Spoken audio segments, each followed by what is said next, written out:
Section 1.4 is on the distributive property. Basically, the distributive property combines multiplication with either addition or subtraction.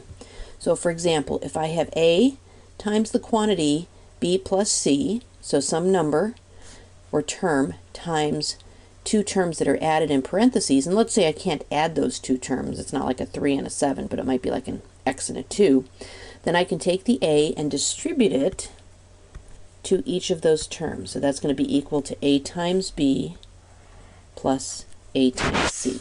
So A times the quantity B plus C is equal to A times B plus A times C. The A gets distributed to both of those.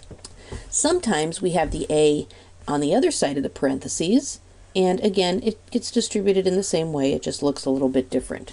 So notice it's something multiplied by two things added in the parentheses. We can also use the distributive property for subtraction. So A times the quantity B minus C. Again, you would distribute the A to the B and the A to the C, and notice the difference is that there's going to be a minus in between those. And you can also have the A after the parentheses, and again it gets distributed to the B and the C with a minus in between. Let's take a look at a couple examples that like you'll see in the textbook. It says use the distributive property to rewrite each expression, then evaluate. My first example here is 304 times 15. And again, I could just grab my calculator and punch that in, but they're kind of pushing it a little bit in the book, and they really want you to use the distributive property and show how that works. Well, the first thing I'm noticing is 304 is the same as 300 plus 4. And I'm going to multiply that by 15. So now to use the distributive property, that means I'm going to take that 15 and distribute it to both the 300 and to the 4. So that's going to be 300 times 15 plus 4 times 15,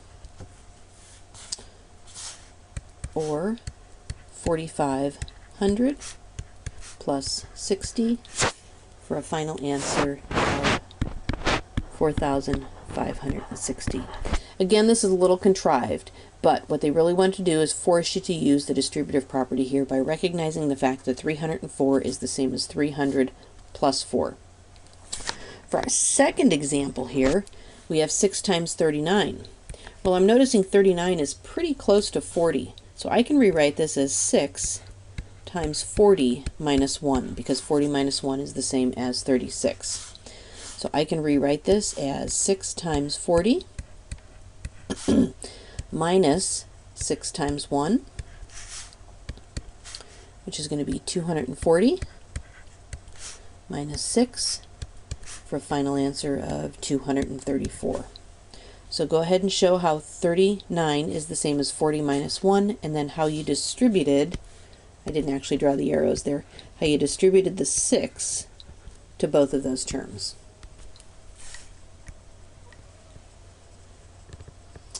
Here's another one, 6 1/9 times 9. I can actually write 6 1/9 as 6 plus 1/9, and then have the 9 out here.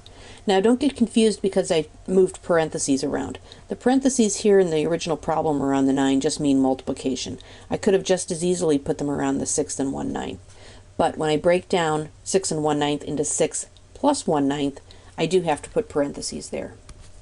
And now I will distribute the 9 to each one of those.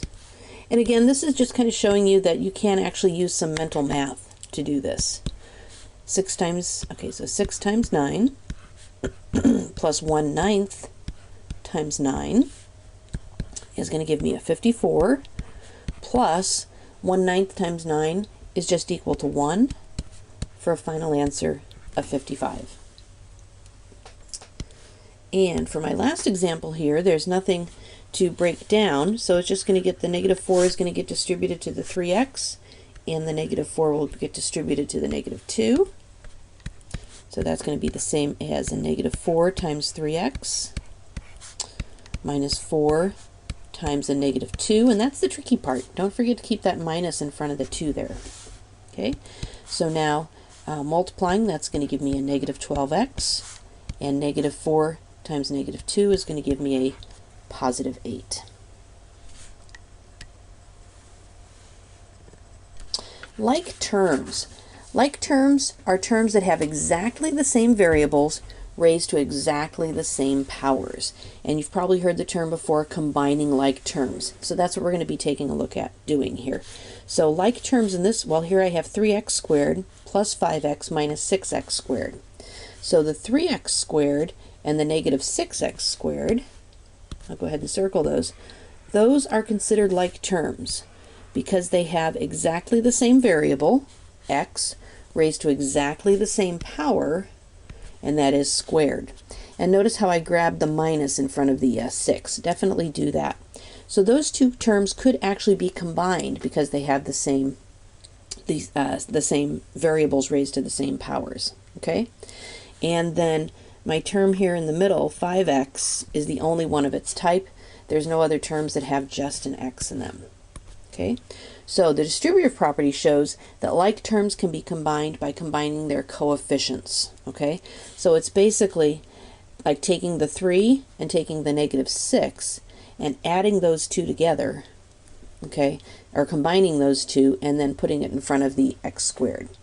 Let's take a look at a couple examples here. Simplify each expression. Okay, so we have 8x minus 5x. So really this is the same as 8 times x minus 5 times x.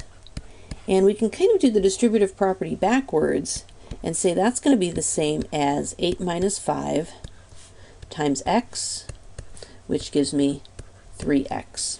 The basic idea is you look at the coefficients and those can be combined. Example number 2 here, 6x plus 5 minus 2x. I think the first thing I might do is use the commutative property and put my like terms next to each other. So I have a 6x and a negative 2x. Put those next to each other, okay?